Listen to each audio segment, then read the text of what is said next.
Welcome back to Title Talk with Title Leap. Today we're going to talk about paragraph 20 of the FAR Bar and special addendums. At Title Talk, we are all about empowering agents with the tools they need to succeed.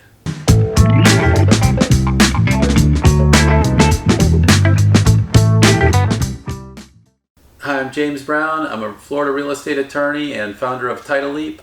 And I'm Alexandra Nieto, Title Manager for James Brown Law. So Jim, last week we had a closing where the realtor added some special language to paragraph 20. All the additional terms, yeah. And he didn't quite accomplish what he was hoping to accomplish, and I'm sure you remember. Right. So what happened was the realtor wanted to draft some additional terms for paragraph 20. This could also happen in a situation where you're trying to draft an addendum. And they wanted to insulate their client from liability. But I think what happened was they didn't think about all the possible outcomes. They didn't think about all the dynamics that could evolve in this transaction. And so while they were guarding their client against one particular outcome, they didn't think enough maybe about all the outcomes that could result. And so what happened was the thing they were trying to guard them against, they probably did an effective job of that, but the transaction went another direction, and then they had exposure because of the way the transaction went.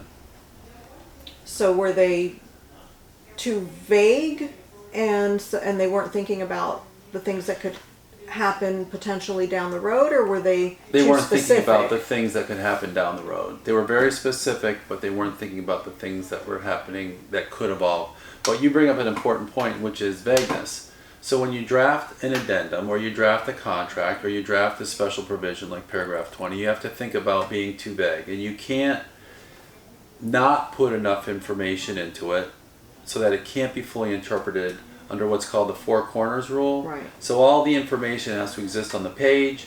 If you have to ask somebody else for interpretation, that interpretation won't be considered. And I get that issue all the time, Right. where an agent will give me an addendum and I prepare the settlement statement Right. and I put everything down and I send it out to them to approve, and they come back to me saying, no, that's incorrect, that's not where the credit is going to, or that's not the way I they probably intended say it. that's not I was what- like, yeah. but that's what it says. Right. Well, but that's not what we meant. Right. So That's a opening perfect it up to example of interpretation. the four corners rule. Whatever's on the page is all that a judge would look at. You have to think of all these things in the way a judge would look at it. They're only going to look at what's on the page. They won't look at facts external to the agreement. So what can an agent do to try to avoid these mishaps? Take your time. Think about what you want to accomplish, but also think about all the other possibilities that could happen. And if you're drafting something that only accomplishes that one little goal, but maybe doesn't work underneath all those other dynamics of possibilities, give me a call. Let's talk about it. These things can be complicated. I'm happy to walk you through addendums, paragraph 20 additional terms, dynamics in a transaction you didn't anticipate, and those things we can draft together. Thanks for watching Title Talk with Title Leap, where we are all about empowering agents with the tools they need to succeed. Hit subscribe and follow us on Facebook, Instagram, and LinkedIn so you can keep up with all of our weekly content. We'll see you next week.